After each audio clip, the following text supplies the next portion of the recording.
Raider Nation, what is the deal, man? Once again, it's your guy Panama Fargo back to y'all live with another episode of the Raider Rundown. And today, man, we're gonna touch on the Nate Hobbs return back to the slot, man. And we got to really put a deep dive into the training camp thus far before we do the joint practices with the 49ers, right? See what's been going on, see the stories that's inside the building, man.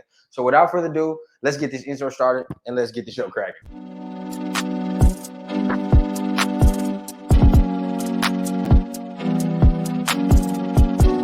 Young guy, I had a dream that someday I would build the finest organization in professional sports.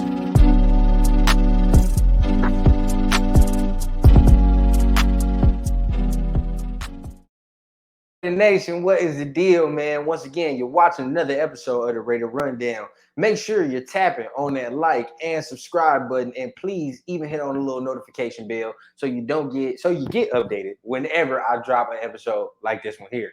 So without further ado, man, like I said, I want to touch on the Hobbs return back to slot and also get into a couple notes that I pieced together from Hondo Carpenter, a beat writer that is at the Raiders practice, somebody that I respect their opinion right now and how he delivers his news and also the news I got from Raider Scout. So without further ado, let's go ahead. Let's get into it. So first, we're going to touch on Hobbs, right?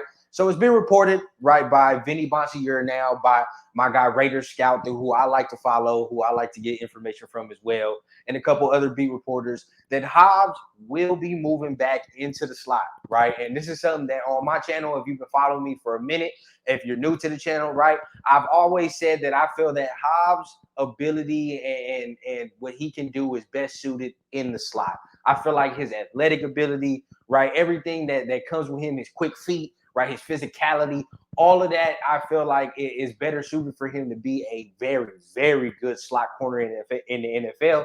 And I mean, like, hey, we saw it that first year, right? His rookie year, we saw what it was, and we saw the ability that he had. Now, you moved him to the outside the second year. Wasn't terrible, but at the same time, wasn't as consistent as he was that first year, right? And you know, you could put that to the ability of him putting his hands on people, him being able to put his hands on people, and he wasn't really able to do that last year. One, with the cast.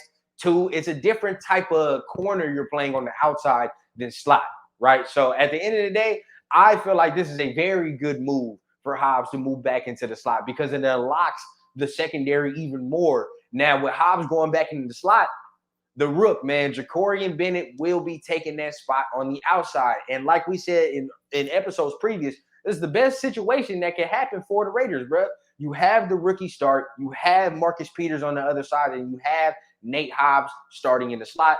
That's a very good trio, in my opinion. Now, we got to see what Jacorian looks like against other competition. We're going to see in the joint practices against the 49ers.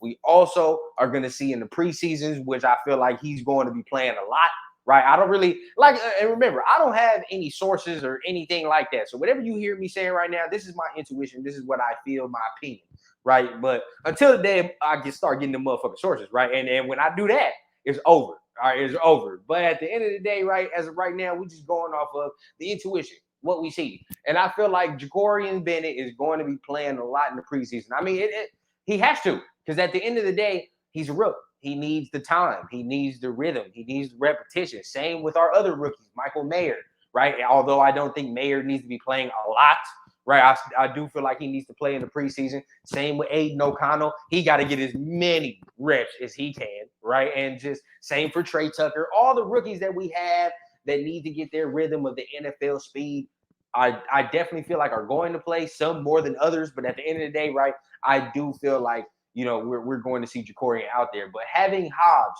in the slot, like I said, just unlocks everything in the secondary. Unlocks a little bit more nastiness, a little bit more athletic prowess. And then at the end of the day, you talk about the depth behind those three, behind Peters, behind Bennett and Hobbs.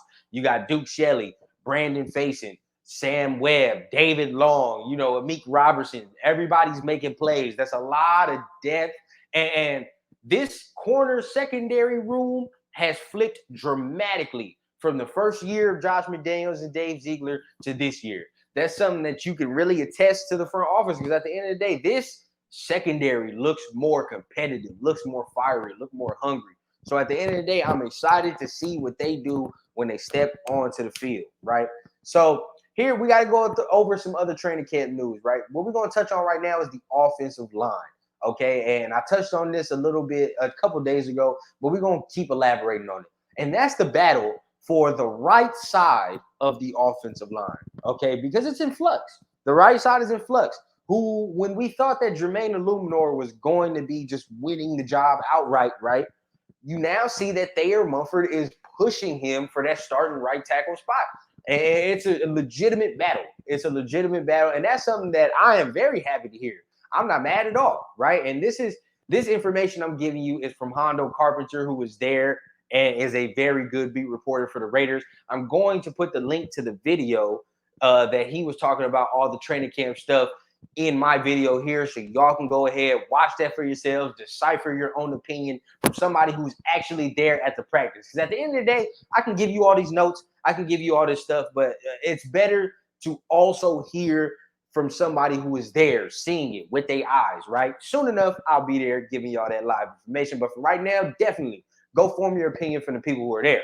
But, you know, talking about the right side of the O-line, we're now seeing this in flux, right? We're seeing Jermaine getting pushed by Thayer Munford. And you know, if Munford has a good camp coming into the 49ers with the Rams in the preseason and he starts to really stack days together, he has a legitimate shot of winning that battle, which is good for us too, right? I mean, you want all of your young players developing. You want all of your young players developing to a pace where they become productive starters or at least productive valuable pieces on your football team.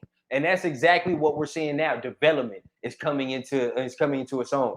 Now, like I keep saying, we keep elaborating too. We gotta wait till live competition comes to town. But at the end of the day, it's good to see that. So you seeing Thayer push Jermaine for the spot, and Jermaine's not necessarily playing bad, but your boy Thayer has gotten in shape, right? He's gotten himself right. And at the end of the day, we're seeing the fruits of that labor. Also, with the right guard position, I haven't heard too much about the guy that I kind of thought was going to push for that starting right guard spot, which was Netane Moody. Haven't heard too much. What I have heard about is Greg Van Roten.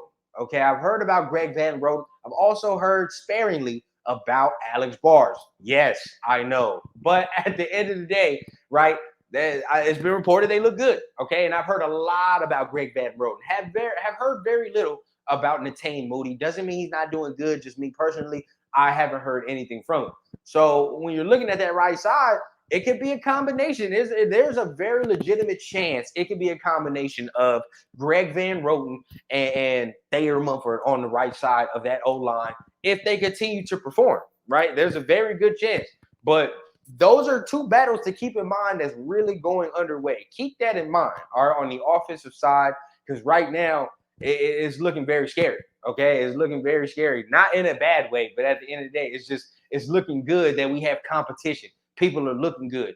But right, we wait till live competition. We'll see what that look like.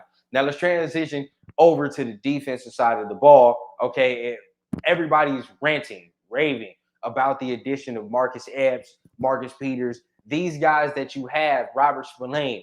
They've come in and helped Max change the culture to be more competitive, to be more physical, right? And that's something that we haven't seen from a Raiders defense in a long time. These guys are starting to be quarterbacks of the defense. Remember, man, Max Crosby is the leader of that defense, but it's kind of hard to be the all-around leader on the defense when you're playing a down lineman position, right? Now, when you have some help behind you, who can be Robert Spillane, Marcus Epps, who can come in and kind of be quarterbacks of the defense, put people in position, right, who are smart, playing chess on the field, another coach on the field.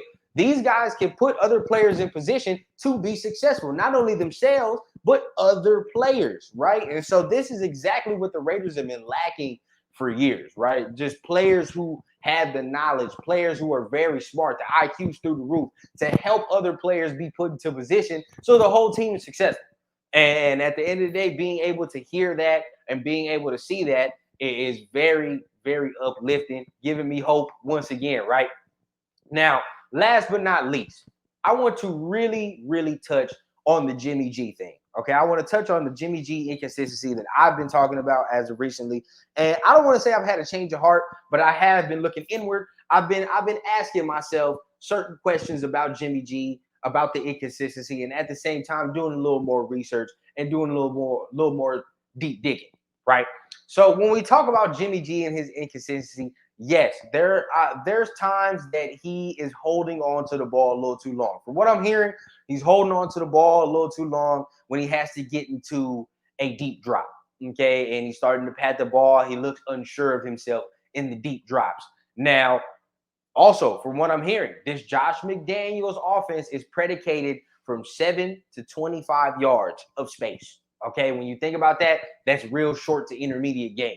And when you look at last year, okay, you had a certain quarterback who liked to go deep, who liked to hold the ball a little too long in short passing situations, which would get us into trouble. Okay, he would wait for certain windows to open. When this system is predicated on anticipation, accuracy, right? And that's what Jimmy is going to bring to the table. When you talk about it, when you really think about when Josh McDaniel offenses have been really successful, they grinded you out, right? It wasn't a lot of deep shot plays, big shot plays. It was a lot of, damn, 10 yards here, 15 yards here. Give it to the running back. Give me a nice little 8 yards. Boom, Brady for another 5, 10 yards, right? They're slowly killing you down the field till they get to that red zone area. And we all know he had the greatest quarterback in the red zone of all time, which was Tom Brady, right? So at the end of the day, that's what this offense is going to be. And seeing the turnovers and listening to certain beat reporters, it got me thinking, right? And Hondo Carpenter touched on this in his video. Now, the defense by now has practiced against Jimmy G and the offense enough to know the plays. All right. It's just pure, simple football fact. If anybody has played football watching this video, you know you're going through training camp. It's a grueling process. After a while, you done seen everything that the offensive coordinator, the offensive players, anything that you're going against has thrown at you by like the middle of camp towards the end. And it's starting to be a grind. You're like, all right, I done seen this play multiple times. They done got me here, blah, blah, blah. So now you're starting to have that muscle memory. So we got to think about that. All right. There are some plays that Jimmy has thrown the ball that the defense just, it seems like they had a beat on the play. They kind of knew the formations. Boom. Right. At the same time, there are some plays that the defense is legitimately making. Right.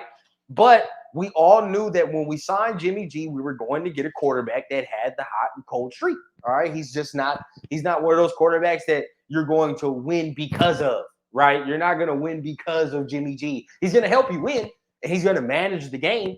But there's going to be very few games that we win because Jimmy G is the main reason why we're winning, right? He has to keep the ship steady.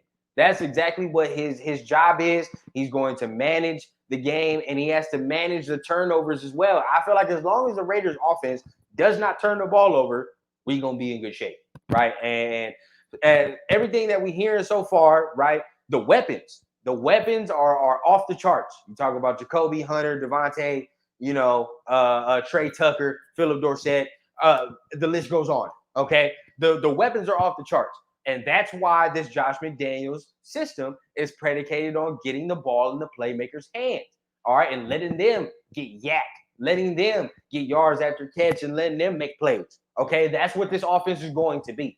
And the more the training camp goes along, the more we see him in these joint practices, it's going to tell us a lot about this offense and how they operate. Now, yes, the 49ers have seen Jimmy G, but they haven't seen him in this offense with these weapons. So let's see what it looks like on Thursday, Friday. And of course, we're probably not going to see no starters on Sunday. Okay. But at the end of the day, we're going to be able to see some rookies on Sunday for sure. But we're going to know about our starters and we're going to know about our veterans on Thursday, Friday. So make sure you're tuning in for that. Make sure you're coming back here, right, to listen to all your Raider updates, all your Raider news. Remember, I go live every Thursday, 7 o'clock Pacific time, 10 o'clock Eastern. All right, make sure you're tuning in for that. And this Friday, I'm going to be on the homies Protect the Shield podcast, man. So go ahead, tune into that. But remember, tune in for the lives on Thursday, 7 o'clock Pacific, 10 o'clock Eastern time, man. And I'm here every day giving you your Raider updates. So make sure you hit the like and subscribe button and the little notification bell. So remember, you watching another episode of the Raider Rundown. Or remember, I always keep it authentic from the clouds to the ground. on the Raider Rundown.